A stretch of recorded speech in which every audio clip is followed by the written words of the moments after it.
This guide is going to take you step by step through Monster Hunter Rise for weapon and armor progression when using dual blades. It will start at Village 1 star and end after defeating the current final encounter at Gathering Hub 7 star. Here is some general information to keep in mind before you get started. You'll want to constantly have 5 subquests active. Large Monster Hunt and Small Monster Hunt should always be active as they are easily completed. You should be using these 2 core subquests to gather a lot of armor spheres and Chimera points throughout the game.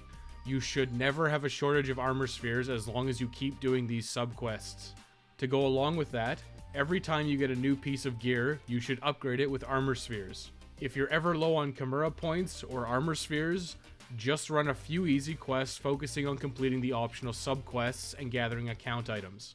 If you ever feel like you're taking too much damage, go ahead and upgrade your armor. In Monster Hunter Rise, you have a new piece of equipment known as a Petalace. This gets periodically upgraded for free as you progress through the main story. You'll also gain access to a few other Petalaces at a certain point. Don't worry too much about it and just pick one. They're just not overly impactful. I'll have a Demon Petalace 3 equipped during the equipment updates well before you have access to one. Just ignore it and choose your preferred Petalace when you get access to it. After completing the first set of Rampage quests, you'll gain access to ramping up your weapons at the blacksmith.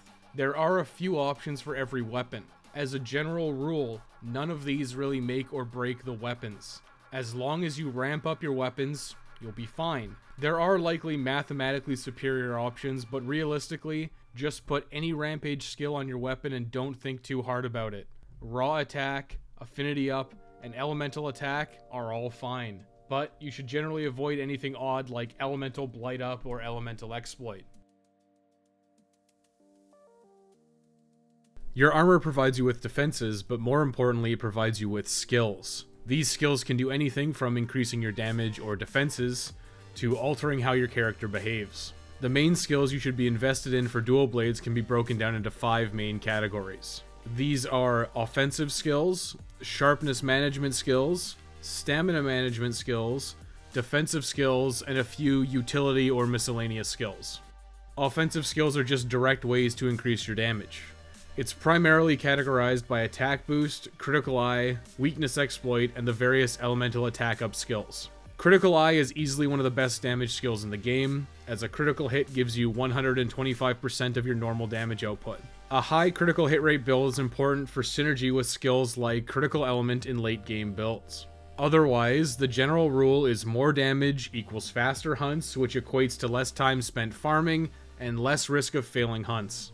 Defensive skills come in a few forms for dual blades. You have no way to block attacks, so any kind of guard is immediately out. You can take skills like Divine Blessing to reduce incoming damage, or Evade Window to make your dodging more forgiving by giving yourself increased iframes. There are also status resistance skills like Sleep Resistance, which are only useful on a handful of monsters. These are nice on a case-by-case basis. Sharpness management is usually important in Monster Hunter games, especially for weapons that attack frequently, like dual blades. The high number of attacks means you're going to burn through your sharpness gauge very quickly. This makes speed sharpening, razor sharp, handicraft, and protective polish appealing on dual blades, as it allows you to maintain your highest tier of sharpness for a longer period of time. Sharpness management skills are important and useful, however, with the inclusion of Palamute buddies in Monster Hunter Rise, sharpness management skills are significantly less useful. You can now simply mount your Palamute and safely sharpen while still engaged in combat with a monster. Sharpness management skills are still strong offerings, but for this guide, I will largely be ignoring them. If you're ever in a situation where you need to sharpen while in combat, simply call your Palamute and run around while sharpening and then get back into the fight. Stamina management skills come in the form of Constitution, Marathon Runner, and Stamina Surge. Constitution reduces the amount of stamina used for fixed stamina depletion. For dual blades, this means that your dodges will use less stamina. Marathon Runner reduces stamina depletion from continuous stamina drain. For dual blades, this means when you enter demon mode, you'll be able to stay in it longer before your stamina is completely depleted. Stamina Surge increases the rate at which you regain stamina. As a general rule, Stamina Surge is the best stamina management skill. Recovering your stamina faster means that overall you will have more stamina available. Doesn't matter if you're using fixed or continuous depletion. Stamina Surge, Marathon Runner, and Constitution are nice skills to have, but do not feel overly valuable in Monster Hunter Rise. They're nice if you can fit them into your build, but stamina management skills feel a lot less important than in previous Monster Hunter games. In the first set of village quests, you only need to complete 2 key quests. These will serve as an introduction to the basic harvesting and combat mechanics before you start tackling larger monsters, which is going to be the meat of the game. You'll want to complete the key quest Unpious Peons and one of your choice of Roly-Poly Lanterns or Fungal Frustrations. It doesn't really matter which of the second quest you pick. Use this time to acquaint yourself with the Shrine Ruins area and start to gather materials. Make absolutely sure to carve the Azuchi and Jagras in Unpious Peons.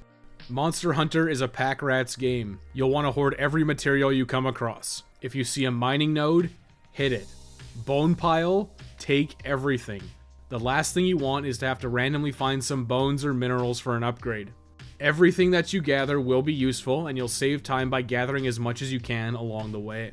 Make absolutely sure to gather from bone piles and mining nodes specifically, as there are some upgrades we want to get as soon as possible. First up, you'll want to forge a set of bone hatchets. These are significantly more powerful than your starting Chimera Glint blades. These require 3 Monster Bone S, so make sure to gather from a few bone piles during your first 2 key quests. Secondly, you can forge chainmail pants by using 2 iron ore. This provides you with Stamina Surge, which increases the rate at which you regenerate stamina. It's currently the most impactful upgrade. Once you've finished your first 2 key quests, you'll get an urgent request to hunt Great Azuchi. This is your first large monster. Great Azuchi is largely meant to be a tutorial and should go down without too much issue. You should learn about capturing monsters and breaking parts during this hunt. To capture a monster, you need to weaken it until either your cat calls out that it's ready to be captured, or you see a blue skull on the minimap. This blue skull is very difficult to see, so pay attention. Now onto capturing itself. You have to lay down a shock or pitfall trap either under the monster or lure the monster onto it. Then once the trap is sprung, you have to throw 2 tranquilizer bombs on the ground near the monster and you'll capture it. Shock traps are crafted using a thunderbug and a trap tool from the merchant. Pitfall traps require nets, which are crafted from using 1 spider web and 1 ivy. Then you can craft that net into a pitfall trap by combining it with more trap tools. Capturing monsters has a few benefits. Most notably is that it ends the fight instantly. A lot of monsters will be ready for capture, but still have a lot of health remaining if you're going for a kill. Capturing is both faster and safer in this regard. I've been on hunts where I forgot traps and I was on my last life. I attempted to kill the monster and got comboed and failed the quest. Avoid this situation by always making sure to bring traps and tranq bombs every hunt. You'll also want to focus on attacking various parts of monsters to break them. This can occasionally grant you a combat advantage, but will mostly provide you with additional rewards at the end of the quest. For Great Azuchi specifically, you should focus on breaking its tail and face. Once you've beaten Great Azuchi, you'll gain access to the village 2-star quests. Now you'll be in village 2-star, but you'll also have the repeatable quest for hunting Great Azuchi now. Great Azuchi is going to have a lot of armor options that we want to build, but first you should do the key quest of Frosty Paradise to hunt 10 Baggy. Just like before in the Shrine Ruins, you should mine for materials and harvest bone piles to try and get yourself some Dragon Husk shards. Once you gather 4 Dragon Husk shards from the Frost Islands bone piles, and 2 Twisted Remains from the Shrine Ruins bone piles, you can upgrade your Bone Hatchets 1 to Bone Hatchets 2. You should prioritize this upgrade, as it will make hunting the upcoming large monsters significantly faster. With a new weapon in hand, this is a good opportunity to farm the majority of Great Azuchi's set for baseline armor. You'll ideally want to hunt Great Azuchi in the optional quest Great Azuchi Great Pain to build the Azuchi Helm, the Azuchi Mail, the Azuchi Braces, and the Azuchi Coil. You can keep using the chainmail pants for the time being. Now this is also a good time to talk about Buddy Gear. Buddy Gear is crafted using scraps, which are obtained from when you craft pieces of gear for yourself. You can also trade raw monster materials for scraps or obtain scraps from the Meowcenaries later on. After crafting the near full Azuchi set, you should have ample scraps to forge the full set of gear for both your Palico and Palamute. If you don't, you can turn in some excess Great Azuchi materials for scrap and then craft the full Great Azuchi set for both of your buddies. Now with that completed, it's time to move on to the remaining key quests of Village 2-star. You will want to do the key quest Grizzly Glutton to hunt an Arzuros. Arzuros has some decent alternatives to the Azuchi set. First up is the Arzuros Helm, which grants the Fortify skill. Fortify is a good skill if you find yourself getting KO'd back to camp a lot. If you find yourself doing just fine, then stick with the Azuchi Helm. Next is the Arzuros Mail, which grants the Counter-Strike skill. Counter-Strike triggers when you're thrown from a large monster attack. This is a nice temporary damage bonus if you utilize the Wire Bug recovery to get back into the fight immediately, and it may be preferable to the Azuchi Mail. That's your call.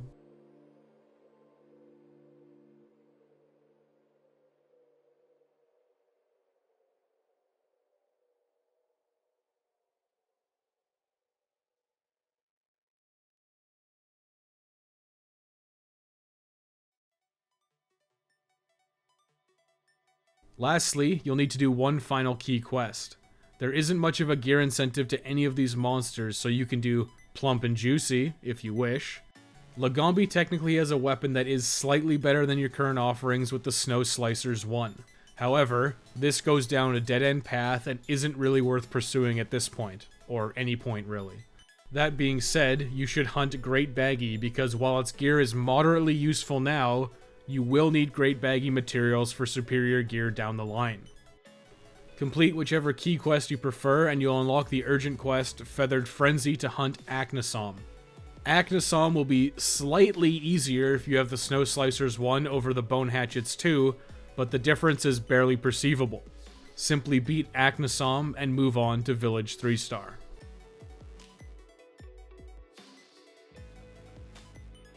A new tier of quests means a new slew of monsters. However, you will want to hunt Acnasom potentially again to access its fire element dual blades. You can either forge a pair of Match Slicers and then upgrade them to Skirmscorm using 2 Acnasom feathers and 2 Acnasom scales, or you can build Skirmscorn outright using 3 Acnasom feathers, 1 Acnasom beak, 1 flame sack, and 3 Macalite ore. You have 1 large monster veto at Village 3-star, and you should use it to avoid Tetranodon, as it really has no useful gear for dual blades. Before you get to the key quests though, you should do the optional quest Faceless Foe to hunt a Keizu. Keizu is an easy monster that offers a reasonable Thunder/Paralysis dual blade. Hunt Keizu in this optional quest and make absolutely sure to break its head and to capture it to help ensure your luck in getting a Pale Bone. This will be used in an upgrade later. Next, you'll have to mine in the Sandy Plains for Macalite ore to build the Keizu Daggers 1.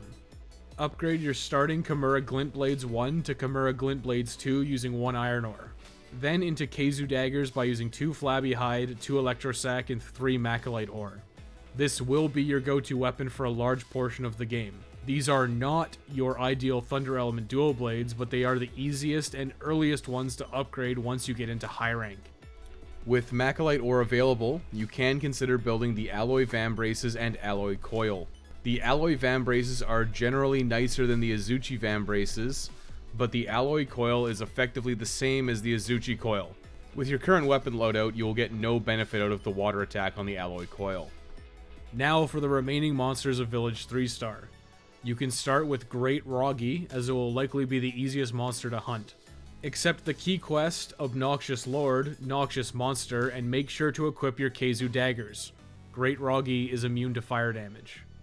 Great Roggy does not have much gear for you, despite having a cool gunslinger-style armor set. Instead, you should turn his materials into scraps to provide gear for your buddies. Prioritize the weapons for your Palamute and Palico as they deal poison damage. Craft the Feline Roggy Guitar for your Palico, and the Canine Roggy Spiker for a total of 4 Roggy scrap. If you have any remaining Great Roggy materials, you can scrap them and turn your Palico into a Bandito, and your Palamute into a Trusty Steed using 4 additional Roggy scrap. With Great Roggy down, put your Keizu Daggers to rest for a bit, as the remaining monsters of this tier are weak to fire damage. Put on Skirmscorn and hunt the next monsters. Kuluyaku is likely the next easiest to hunt, so accept the key quest Walking on Eggshells. The Kuluyaku Greaves are a decent pickup for some minor stun resistance and critical eye. They're worth looking at if you have the materials to build them after your first hunt, or you're willing to hunt additional Kuluyaku. Next up is Royal Ludroth in the key quest Spongy Oasis. Royal Ludroth has some interesting gear considerations, but it's not really worth going out of your way for. The chest has Stamina Surge and the bracers have Marathon Runner. Stamina Surge specifically doesn't feel overly impactful until it reaches the 3rd level. Royal Ludroth also offers a Water Element Dual Blade, but we won't be concerning ourselves with a Water Elemental Dual Blade until the very end of the game. Baroth is the final monster of Village 3-star. Accept the key quest, Fightin' Dirty, and hunt Baroth. Baroth has some reasonable pickups for the head and chest slot with the Baroth Helm and Baroth Mail. Both pieces offer attack boost, and the chest offers defense boost as well. These aren't bad pickups, and right now, attack boost is a much more consistent damage upgrade over Critical Eye. Baroth's mail requires big fins. These must be obtained from Dalex in the Sandy Plains. Bring sonic bombs and use them to stop them from swimming in the sand. Then kill and carve them for chances at big fins.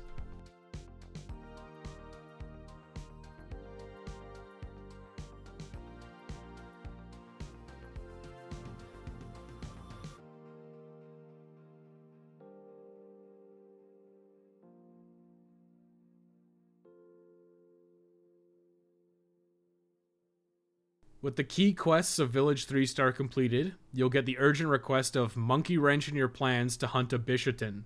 Bishatin is weaker to fire than thunder, but you may want to benefit from the paralysis proc from the Keizu daggers. Use either Skirm Squirm or the Keizu daggers at your personal discretion. Complete the hunt, and move on to Village 4-star.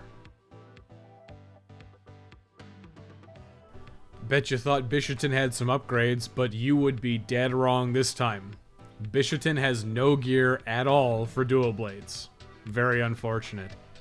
At Village 4-star, you again have one veto for key quests. You should immediately veto off your rocker. Viserios is a terrible monster in general, but it's at its absolute worst with dual blades. Don't do this quest, and thank me later. Start Village 4-star with the key quest, A Song of Red and Fire. Bring your Keizu daggers for Volvidon, as it's immune to fire damage.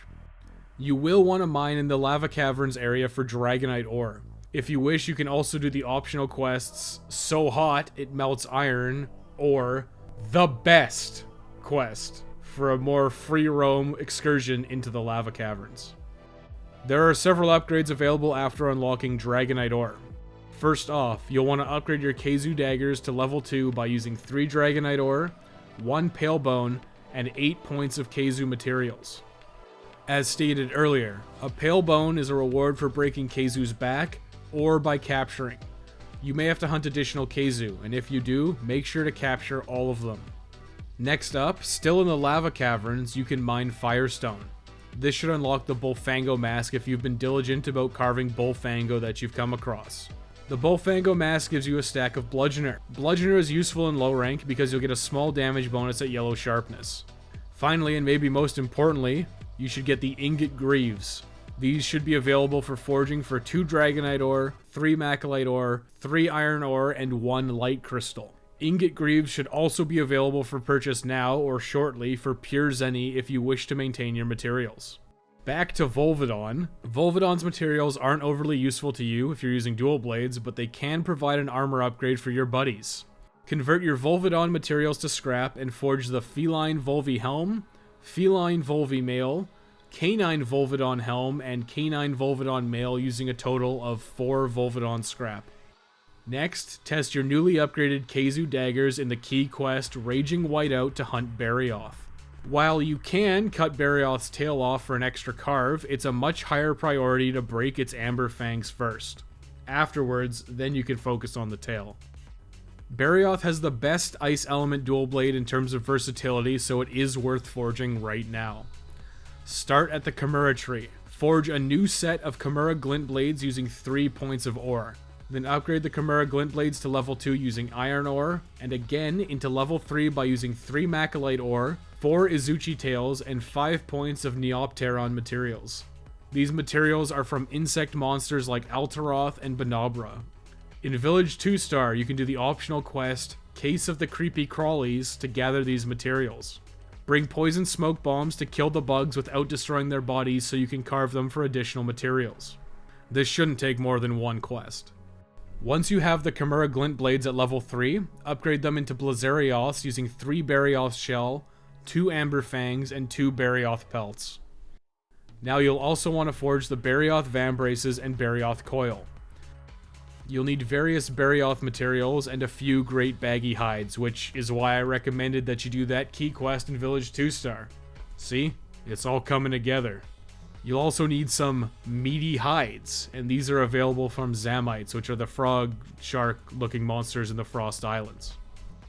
With your new Blazarioths in hand, you may as well test them out on Tobi-Kadachi. Accept the key quest, Streaking Shadow, and hunt Tobi-Kadachi. Tobi-Kadachi's gear is pretty solid overall, but the big standouts are the Kadachi Greaves. You can upgrade your Kulu-Yaku Greaves with those if you don't mind a few Tobi-Kadachi hunts. The chest armor is also decent if you're looking for an upgrade. Otherwise, move on to the next key quests, none of which have much to offer you in terms of equipment. Hunt Somnicanth in the key quest Inferno Lacrimosa using your Keizu daggers. Then hunt Rathian in the key quest The Queen's Procession using your Keizu daggers or your Blazarioths. You can convert Rathian materials into scrap to forge new weapons for your buddies. You can forge the Feline Rathian Rapier for your Palico using 2 Rathian scrap. Then you can forge the Canine Rathian Axe for your Palamute using another 2 Rathian scraps.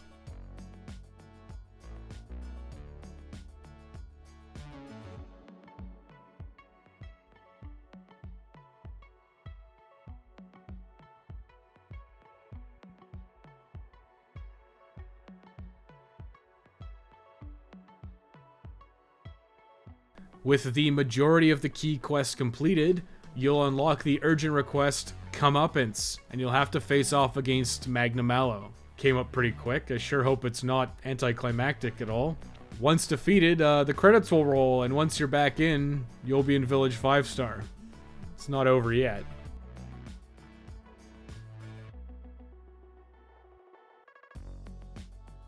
You will now have a repeatable quest for Magnamallow in Comeuppance. It's worth talking about Magnamallow's gear. Magnamallow's weapon is a reasonably strong type-independent dual blade. If you're willing to farm for them, they will likely be your best option for most monsters until high rank. For dual blades, you do definitely want to be using elemental weapons, but until we reach the mid stages of high rank, when elemental scaling comes into play, Magnamallow's Sinister Blades are a reasonable option. You can forge the Sinister Blades outright using 4 Magnamallow blades, 2 Magnamallow shells, 2 Magnamallow scales, and 2 Magna Ghost prisms. If you enjoyed the fight or want a stronger weapon, this is worth considering. Personally, I'd skip this. Magnamallow's set offers an interesting and unique skill of Hellfire Cloak. You may wish to play around with it, but I personally believe it's not worth the effort to farm for in low rank. On an individual piece list, the Sinister Helm is a decent upgrade for Counter-Strike and Resentment, and likely a strong armor upgrade for your consideration. Otherwise, it's just nice to move on. Next, you'll have the option to build the Atushi Hidden set because of Kimura tickets gifted by the Chief. The Atushi Mask H and Atushi Chest H should be available now. These both offer Razor Sharp. As stated previously, Razor Sharp is a very good skill, but the ability to sharpen while riding your Palamute renders it unnecessary in my opinion. Back to the task at hand. You have 1 veto for Village 5-star. Mizutsuni is your veto here, as it doesn't offer much useful gear, and its weapon is a bit lackluster. Nargacuga, Zinogre, Anjanath, and Rathlos all offer reasonable weapons and armor. That being said, there isn't much incentive to continue to grind for armor as we are very close to high rank where this gear will be immediately rendered obsolete. You can choose to get by with your current equipment setup, or you can opt to selectively get a few upgrades here and there, but I would advocate not farming too much here. Once you complete this tier and the next urgent quest, you'll be primed for high rank. If you can build a piece of gear from one of the key quests, I would go ahead and do it. First, start by hunting Nargacuga in the key quest Windspeed Wyvern. Use your Keizu daggers. Nargacuga has some strong gear if you can build it after this key quest. Most notable is the Nargacuga Mail and Nargacuga Greaves. These are nice pickups if you can build them immediately after this key quest. Next, switch to your Blazarioths and hunt Zinogre in the key quest Electrifying Epiphany. The best pieces of gear here are the Zinogre Helm and Zinogre Mail. These offer Critical Eye and Latent Power. Latent Power is a strong ability when it's active, but it has specific activation criteria and will not have 100% uptime. It's a decent upgrade if you have the materials. Anjanath is up next, and you can use either your Blazarioths or Keizu daggers. The Anjanath coil is the most useful piece of gear, but the Anjanath mail and Anjanath greaves are worth considering. Again, don't feel obligated to grind for this with high rank right around the corner. It will just get replaced. Finally is our old nemesis Rathalos. Use your Keizu daggers and face him once again in the key quest. Rathalos alert!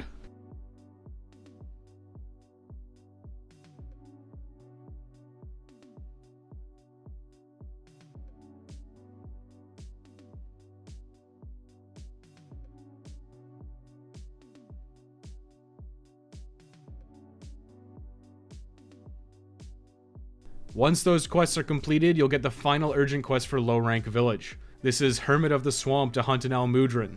Use your Blazarioths or the Sinister Blades if you farmed for them. Once you've hunted Almudron, you can move on to Village 6-star quests. While there are quests to do in Village 6-star, you'll see that there are no key quests for progress, and as such, there's not really any incentive to do them. You will need to hunt these low rank monsters for materials, but it's best to come back once you're situated with high rank gear. You'll just make these hunts easier and, more importantly, a lot faster. First off, with the final tier of monsters available, you should be able to purchase a Power Charm and Armor Charm at the Merchant. These provide a small but permanent attack and defense power increase as long as they are held in your inventory. You definitely want to buy these as soon as possible, but they are likely prohibitively expensive at this point. You can complete some easy quests and just sell the materials, or you can even sell off some of your older equipment and buddy gear to reach that 70,000 zenny you're gonna need. Back to progressing. Instead of farming the monsters at this tier, you'll want to complete the special license tests. These unique quests essentially let you skip doing the low rank key quests in the Gathering Hub. One test per star level. Complete Special License Test 1, hunting an Aknasom and a Rathian. You can either use the Blazarioths or Keizu daggers. Next, complete Special License Test 2 to hunt a Great Azuchi, Bishaten, and Magnamallow. You should use your Blazarioths on Great Azuchi and Bishaten and then head back to camp to switch to Keizu daggers for Magnamallow. Finally, complete Special License Test 3 to hunt Rathalos, Zinogre, and Almudron. Start by taking Rathalos down with the Keizu daggers and then switch to Blazarioths for Zinogre and Almudron. With those 3 special license tests completed, you'll have bypassed the need to do the low rank Gathering Hub quests. As such, high rank is now available to you. It's off to the Gathering Hub now to start high rank progression. Well, after completing the urgent Rampage quest, the Blue Apex to hunt an Apex Arzuros. High rank equipment offers decoration slots which can be filled with decorations to add some customization to your equipment. Decorations require a lot of materials and jewels to craft. As such, you should not be actively attempting to fill every decoration slot in your gear as soon as possible. You should aim for crafting decorations over time as you progress through the main story. You can incorporate more as you feel the need or desire to farm more decorations. Your limiting factors for decorations will very much be Aquaglow jewels and then later Blood Run jewels. Decorations will have a name followed by a number. This number dictates the tier of socket that the decoration can go in. You can put a smaller number decoration into a higher tier socket, but not the other way around. For instance, a Rodeo Jewel 2 cannot be put into a level 1 socket, but you can put that same Rodeo Jewel 2 into a level 3 or level 2 socket. As a general rule, for weapons that use elemental damage, crafting 5 of each elemental attack jewel is a safe bet. These are the Blaze Jewel 1 for fire attack, the Stream Jewel 1 for water attack, the Bolt Jewel 1 for thunder attack, the Frost Jewel 1 for ice attack, and finally the Dragon Jewel 1 for dragon attack. For early high rank, it's recommended to pick up a Fortitude Jewel 2 for Fortify to fill a level 2 socket that you may have in your equipment. Fortify is especially useful at the start of high rank as the difficulty does spike immediately. You'll also get a lot of value by building and incorporating 3 Satiated Jewel 1s into your build for level 3 free meal. Free meal at level 3 allows you to not consume an item 45% of the time. As another note, Geology Jewel 1s are also surprisingly useful at the start of high rank. These will help you gather more bones and ores. Something to consider. A lot of decorations are also only useful in very specific circumstances, such as Pep Jewel 1s for when you're fighting Great Baggy, Somnicanth, and Basarios to become immune to sleep. You can consider these decorations on a case-by-case basis. More decorations will also become available as you progress through the main story and hunt stronger monsters. One more thing that becomes available in high rank is access to the melding pot from the merchant. At the melding pot, you can use monster materials and Chimera points to meld talismans. Talismans fill an equipment slot and are a way to incorporate extra skills or sockets into your build. Unfortunately, these skills are all randomized at talisman creation with very little ways to influence the skills that you get. You should use some of your extra monster materials and Chimera points to craft a few talismans as soon as possible. Then you should pick the talisman that either has the skills that you like or is the most suitable for your chosen weapon type. For the purposes of this guide, I will not be using any talismans in my recommended builds. The random nature of talismans means there's no way to guarantee a certain set of skills or sockets. As a general rule, you can incorporate the skills that will benefit your weapon the best that are not incorporated via your base equipment. You can refer to the core skills section of the video regarding weapon-specific skills.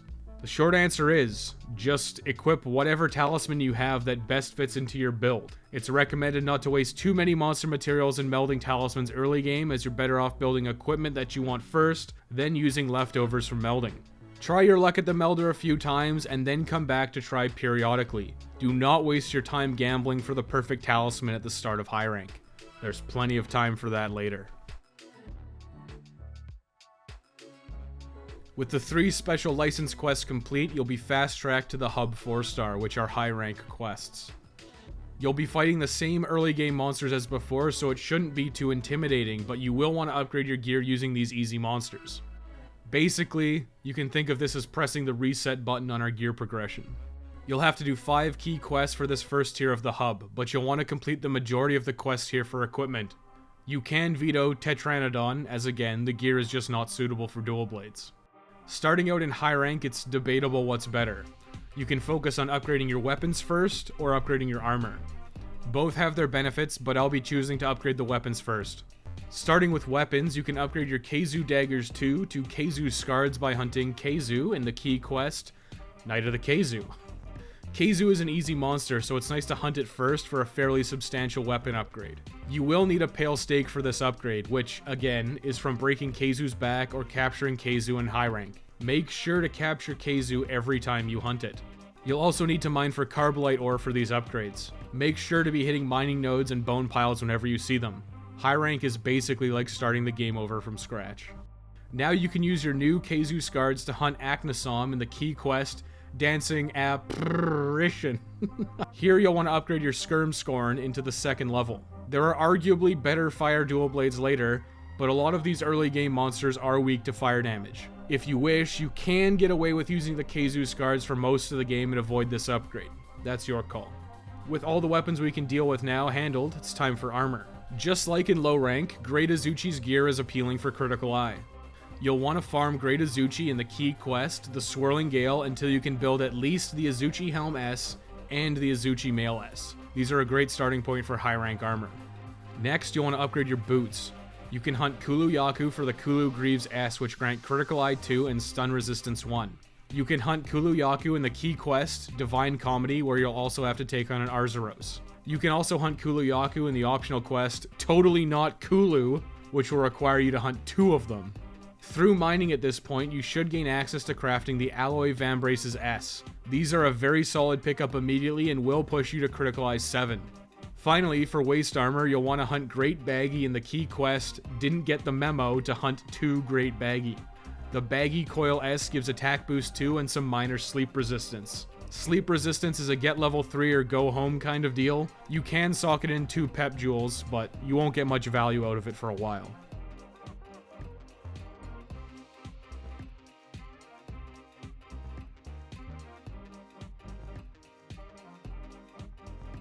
That should have you immediately situated in high rank gear.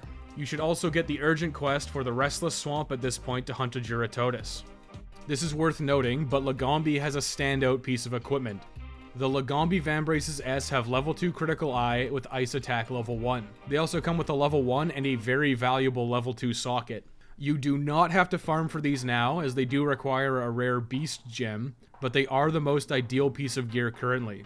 They are one of the best gloves in the game for reaching level 7 Critical Eye.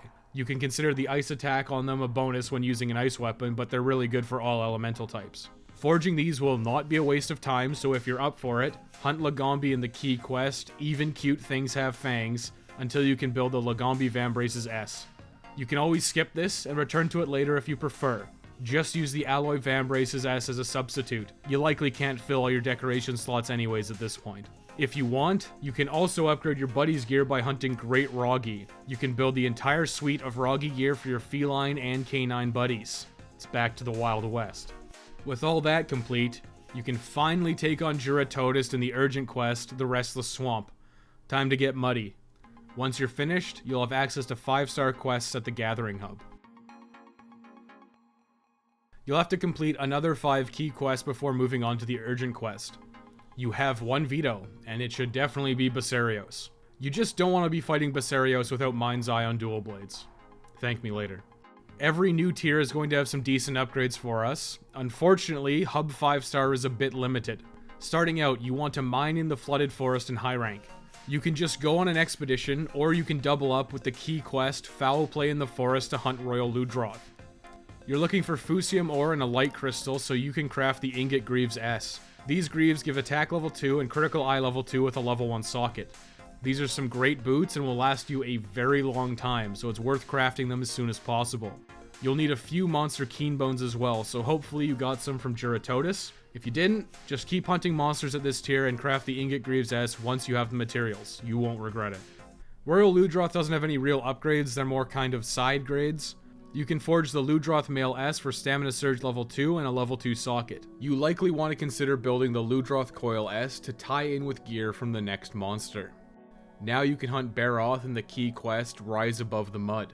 Baroth, just like in low rank, has some decent armor upgrades for us. You can opt to forge the Baroth Helm S, the Baroth Mail S, and the Baroth Vambraces S. You'll have a little bit of wasted itemization with the Baroth Helm S as you can't get value out of Offensive Guard on dual blades.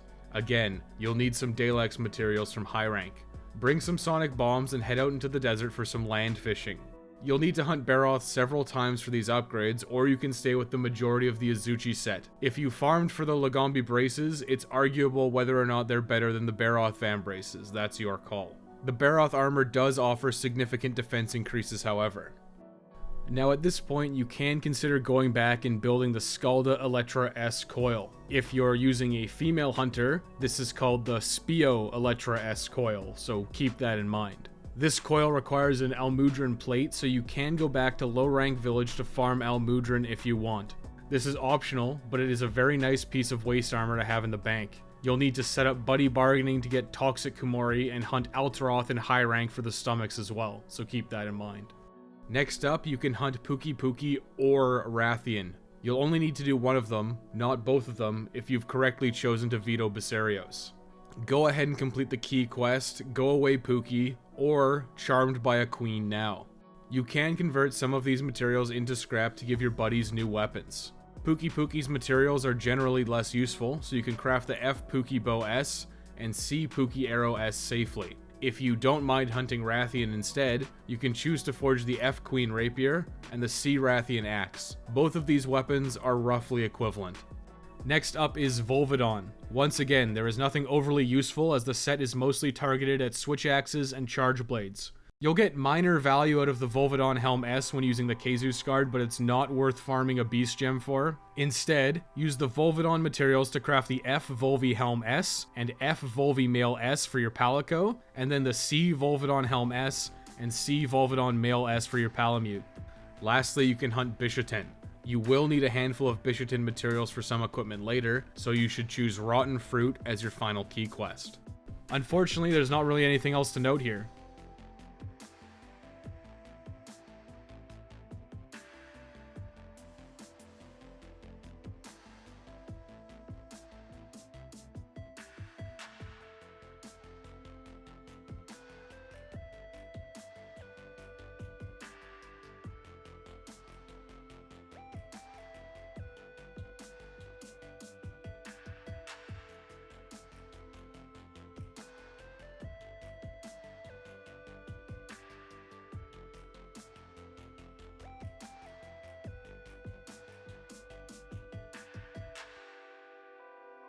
Move on to the urgent quest, A Bewitching Dance, to hunt a Mizutsune to enter 6-star hub. 6-star hub is where we finally get a lot of gear options that we can take all the way to the end of the game. If you're willing to farm, this is the place to do it. A lot of this equipment are pieces that you will mix and match at the end game depending on your charm and decoration options, so keep that in mind. I may not recommend specific gear in this equipment update as this is a talismanless guide, but depending on your personal situation, it may be preferable to use other gear mentioned that's available now. Right away, you can convert Mizutsune's materials into armor for your buddies. Go ahead and forge the F Mizutsune Casa S and F Mizutsune Suit S for your Palico. Then, forge the C Mizutsune Mask S and C Mizutsune Suit S for your Palamute. You're going to want to start this tier with the key quest Sharpening Amber Fangs to hunt Barioth. The first step here is to gather materials to upgrade your Blazarioths to the second tier. These will require a couple of Amber Fangs. Make sure to focus all efforts on Barioth's face until you break the tusks. Then you can move on to other body parts once you punch his teeth out. As always, capture to ensure more and better rewards.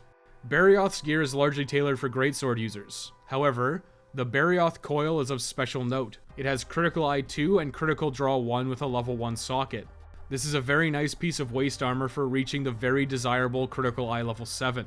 You will gain some benefit of Critical Draw with dual blades as well. The spinning Unsheath attack while in Archdemon mode will benefit from the increased affinity. It's a good idea to test out your newly upgraded Blazarioths on Zenogre and Tobikadachi, as both of these monsters have strong equipment options. You've probably noticed that the Keizu Scards are not overly good in terms of damage, but we built them as a bridge weapon to get us to this point specifically. You will want true Thunder Element dual blades, and now you have a choice to make.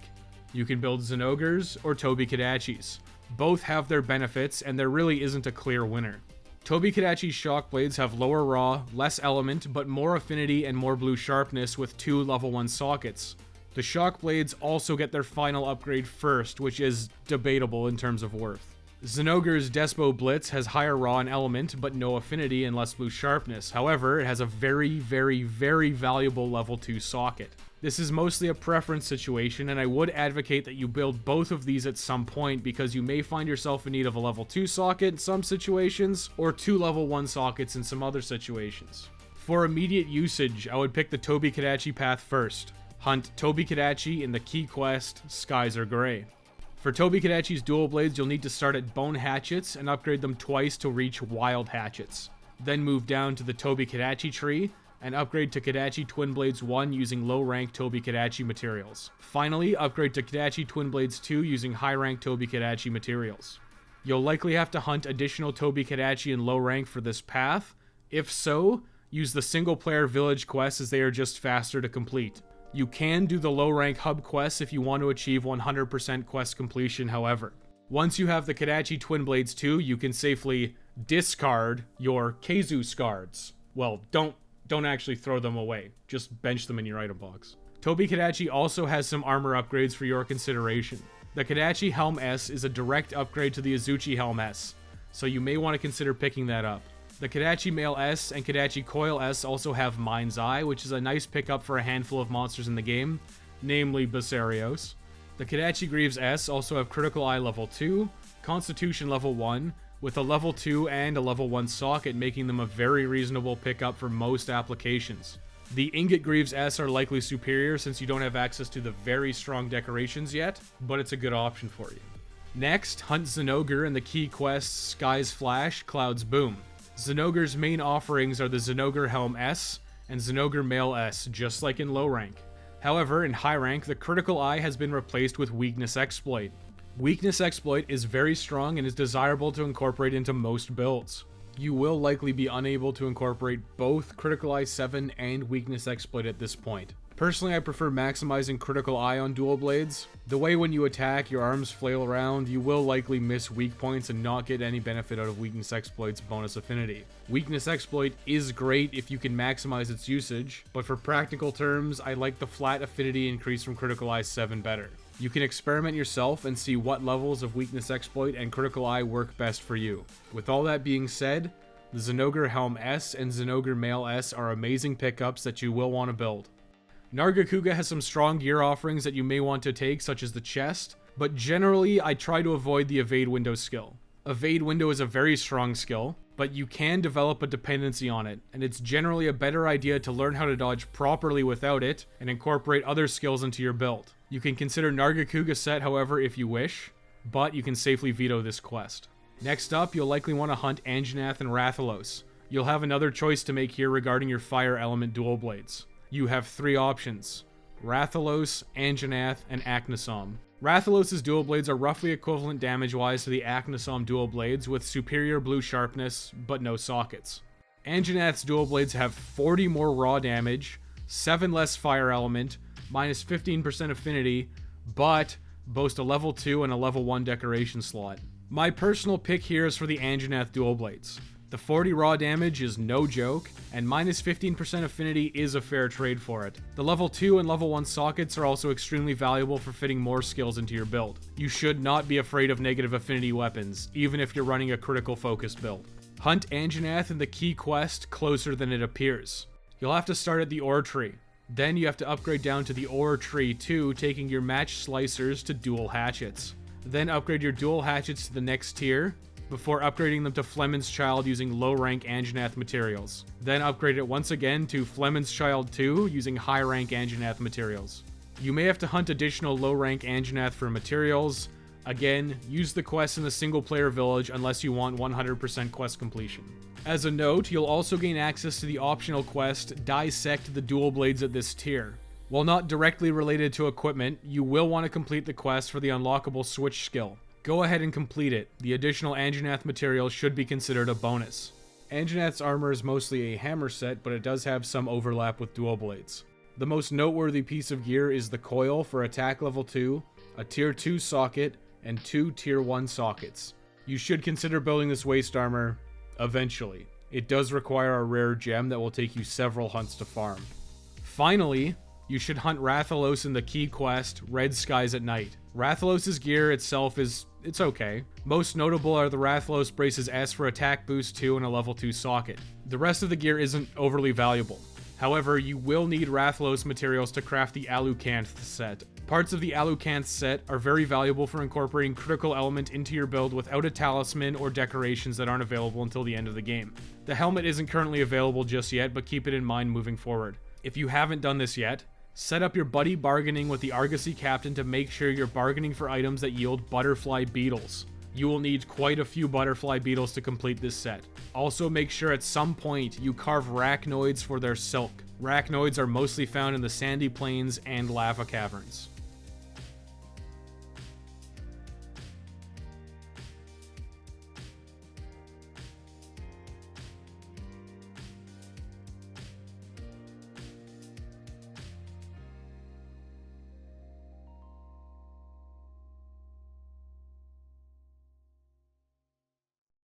With that complete, it's time to take on Wind Serpent Ibushi in the urgent rampage quest, Serpent God of Wind. Wind Serpent Ibushi is weak to fire, so bring your new Flemin's Childs. This is another rampage quest and it's mostly a free win.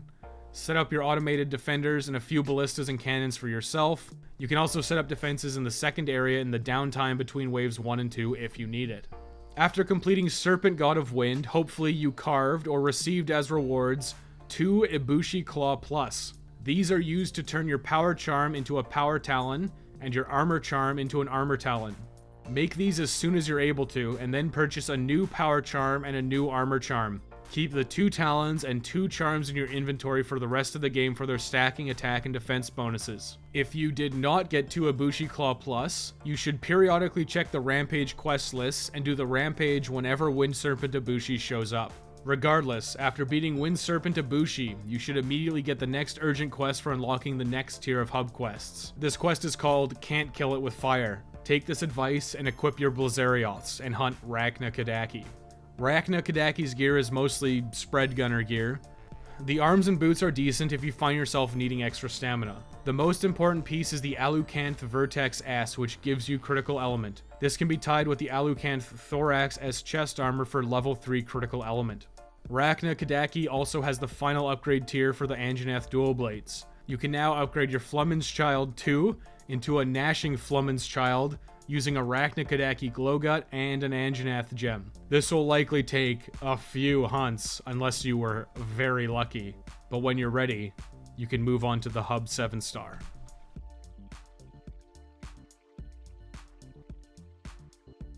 This is the final tier of the Hub quests.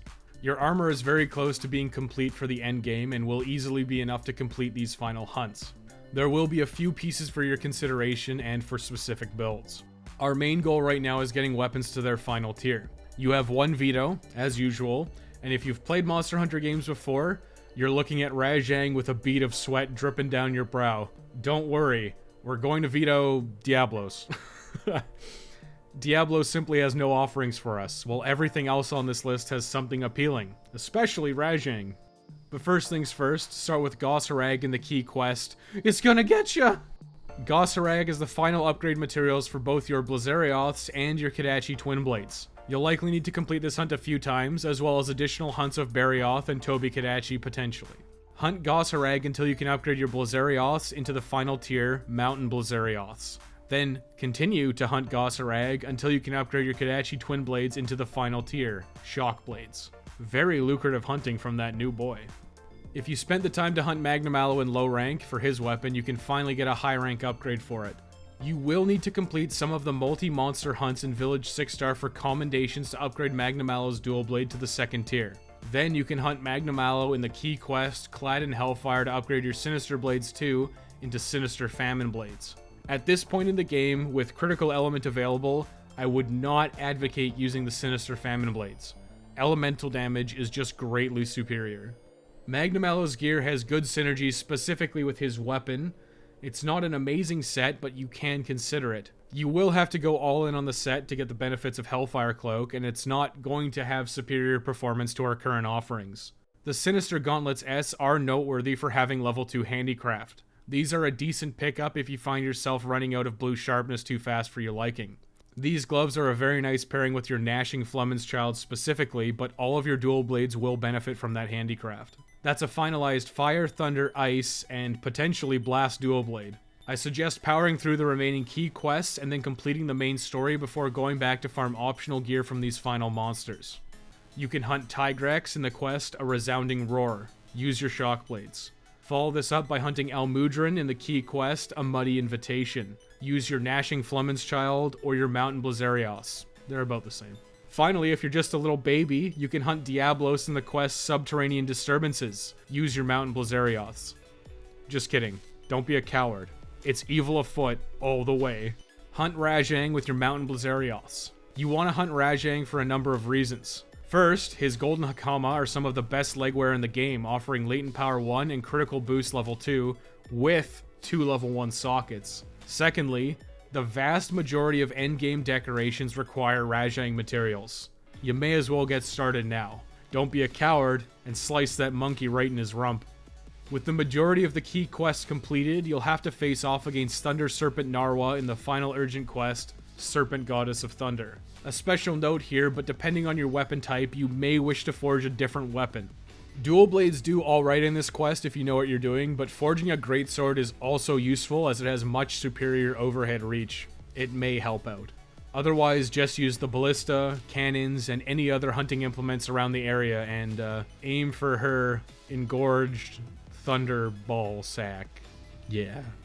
With Serpent Goddess of Thunder complete, you have completed the main story of Monster Hunter Rise. There's no credit sequence this time, it's all cliffhanger. Wait for the next patch, I guess. Several quests, new pieces of equipment, new decorations, and monsters will become available after Thunder Serpent Narwa as of the first title update.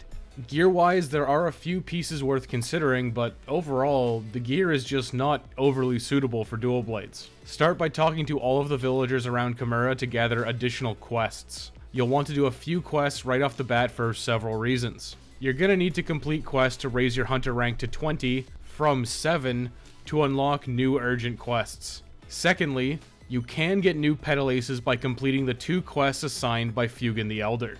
You'll want to do May Fire Quell Fury to capture a Rajang. Make sure that you bring Pitfall Traps, as Rajang will just smash his way out of shock traps. Next, you'll need to complete a Blaze Among Beasts to hunt Arathian, Tigrex, and Arachnakadaki. Completing both of these quests will unlock a new tier of Petalace. Generally, these Petalaces are better than previous offerings, so make sure to complete the quests, and then adjust your equipment loadouts with the new Petalaces. Next, you'll need to farm to raise your hunter rank for the next Urgent. You can realistically do whatever you want here. You can farm easy monsters that you can hunt very quickly, like the Double Great Baggy quest to raise your hunter rank, but that's not really any fun. You should try and complete all the newly available quests to aim for 100% quest completion. Basiljuice and Apex Arzuros should be available now, and you can opt to hunt them. Basiljuice has no new offerings for dual blades that are worth using, but it's something new to hunt. You'll also want to consider the Veterans Gala quest at the village. Despite being a village quest, this is clearly high rank. You'll need to hunt Rajang, followed by Basiljuice, and then Magnum Mallow in the arena. Completing this quest will unlock the Fire Seal Eye Patch. This eye patch is quite strong and gives level 4 critical eye on a single piece of gear. This is potentially worthwhile, but it is outclassed by a helmet available at the very end of this title update. There's no way around this, you'll have to grind for a while. Eventually, after farming many quests, you'll reach Hunter Rank 20. At Hunter Rank 20, you'll have to hunt Chameleos in the urgent quest, Ancient Illusion. Chameleos' gear is lackluster, but it offers a set bonus that is tailored to fight the next Elder Dragon in the next urgent quest. Personally, I think you're better off avoiding farming it, and simply socket in decorations to reach Wind Resistance level 3. Chameleos' gear just does not have enough skills or sockets to justify using it, even against its intended target. All that being said, Chameleos is a new monster, and you're free to farm it. After beating Chameleos, you'll need to farm another 10 Hunter ranks to reach Hunter rank 30.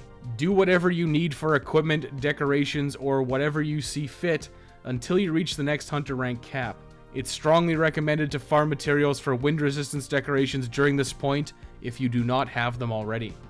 At Hunter rank 30, you'll unlock the urgent quest to hunt Kushala Daora. You'll likely want to adjust your build to accommodate wind resistance level 3 to make this a more tolerable fight. Much like Chameleos, Kushala Daora's gear is not overly worthwhile. There is a new dual blade on offer, but it's not as good as your Mountain Blazerioth, so it's safe to skip.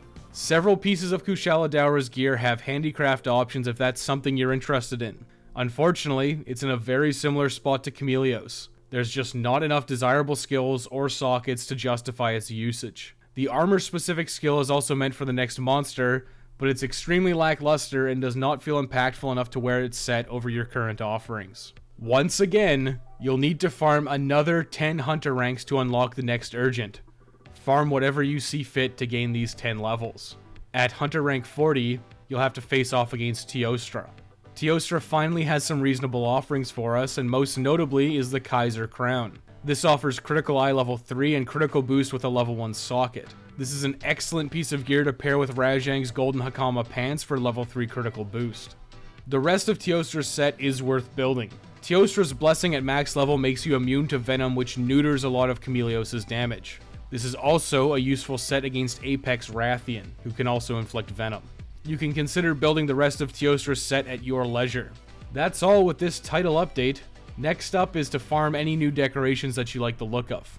Most of the new decorations are worth looking at, most notably are Razor Sharp and Tenderizer. But there may be a few other ones that are worth your time. Monster Hunter Rise's current endgame is going to be about farming monsters to establish a large collection of decorations, building any remaining armor sets that you like the look of, and dumping materials into the melding pot hoping and praying for a godly talisman. Of course, you can also finish out building the remaining weapons that may be useful to you. Ibushi and Narwa's sets are not worth the effort to build, like, at all. The Ibushi weapons can be decent, but the armor is just terrible. They're a blend of illogical skills that have virtually no synergy. Consider it entirely a vanity piece. Save all of your Ibushi materials for weapons. Narwa is in a very similar situation. The current weapons are bad and the set just isn't worth building. That being said, there's a big old 1 in the name of her weapon, which leads me to believe that there will be a level 2 at some point, which might be better. You can get pretty efficient at hunting Thunder Serpent Narwa, and her materials provide a lot of points for the melding pot for talismans. Oh yeah, and it's pretty good buddy armor. Forge Narwa's Palico and Palamute armor for your buddies. For decorations, you're going to want full sets of pretty much everything in an ideal scenario. For the big boys, you'll want up to 7 attack and 7 critical eye decorations. This is obviously insane overkill, but it is technically the maximum amount you'll ever need. Usually 2 to 4 of each of these decorations will be enough since level 2 slots are hard to come by. You'll want up to 3 critical element decorations. This gives you a lot of freedom to play around with your armor sets and still incorporate critical element. Refresh jewels can be nice for stamina surge if you're looking to incorporate it into your build. Back to level 1 decorations, you can skip the elemental resistance jewels unless you have spots to spare in your armor for some reason. You'll want 3 of all of the status resistance jewels, 5 of every elemental attack jewel, 3 satiated jewels, etc. Basically, you want to be able to max out any skill on a whim. Thankfully, dual blades don't really care about any of the level 3 decorations, which means level 3 sockets aren't particularly valuable for you, which means you can mostly ignore them. You may want to grab an earplug jewel or 2 depending on if you want to run earplugs for fun more than anything. The next item to check off your list is endgame weapons. Dual blades really want to run element, so raw and blast will be here for the sake of completeness, but you should really be running element dual blades. For thunder, it's a tie. You likely want to forge Zinogre's Despo's Blitz as a complement to your shock blades, since sometimes you'll want that level 2 socket, and sometimes you'll want 2 level 1 sockets. Just depends on your current equipment and talisman options. For Dragon Element, you don't have a lot of options, but your main choices are Azure Elder Blades 2 from Windserpent Ibushi, or the Fortis Grand from the Guild Tree. Keep in mind, Dragon Element is only quote-unquote good on Rathalos, Rathian, Basarios, and Thunder Serpent Narwa. Personally, I think you're better off just running Thunder on Rathian and Rathalos. Ice is just fine on Thunder Serpent Narwa. You can really use whatever you want on Basarios, just try and incorporate Mind's Eye level 3 and you'll be fine. My personal pick here is Azure Elder Blades 2, but quite honestly, you shouldn't really bother with a Dragon Dual Blade. It's just not needed. Water Element is a lot like Dragon Element, where there are just some problems with all the weapons. The Mud Twister from Almudron is nice for strong sockets and lots of blue sharpness, but it suffers from very low raw damage. You may want to consider the Holy Sabers as an alternative. The Jirya Pulverizers have very high raw damage and are worth considering if you're running Handicraft or Bludgeoner. It's a little bit like Dragon Element, where you can kind of ignore a Water Element dual blade. Most enemies that are weak to water are also close in weakness to something that has more useful applications. My personal pick for Water Elemental is the Mud Twister, mostly for looks and versatility with sockets, and it's got good blue sharpness. Ice Elemental is easy pickings, and you should already have the best option. The Mountain Blazarios are by far and wide the best looking dual blades for ice. Gelid's Soul is the only other alternative, and it may have a place with certain builds, but the Blazarioths outclass it without needing specific skills. Everything you want is in the Mountain Blazarioths. Finally, for fire, the Gnashing Flemin's Child are the most appealing, and you should already have them. A level 2 and level 1 socket with great raw damage makes it the most appealing choice, even with the negative affinity. You can alternatively use the Aknasom or Rathalos dual blades, but the lack of sockets really hurts them. The negative 15% affinity does suck for critical element builds, but the Gnashing Flemin's Childs are my top pick regardless. You only have one choice for Blast, and that's the Sinister Famine Blades from Magna Mallow. Not really much to say, honestly. If for whatever reason you're opting not to use elemental damage, these are basically your top pick. Finally, for raw, again, as a formality, the Nargacuga dual blades will likely have a place in certain setups. Nightwings have white sharpness and a whopping 40% affinity. With Critical Eye 7, you're looking at an 80% critical hit rate. If you're taking either a raw or blast element dual blade, you will lose out on the benefits of dual blades elemental scaling, but you can potentially put more quality of life skills into your build as a result. That's your call as a player. Now for endgame armor. There isn't much in terms of armor currently in the game that we skipped out on during main story progression. You may wish to go back and hunt Tigrex for access to earplugs by building the Tigrex Helm S, the Tigrex Mail S, and the Tigrex Coil S. Earplugs is a skill that you really have to go all in on. You cannot half commit. You need to get earplugs to level 5 if you're gonna run it, otherwise there's no point. The Tigrex Greaves and Braces are also decent pickups for unlocking access to Mind's Eye, and you may want to use that for a few specific monsters. Almudron's offerings mostly relate to gaining Razor Sharp. The Almudron Mail S and Almudron Greaves S will let you get to level 3 Razor Sharp fairly painlessly.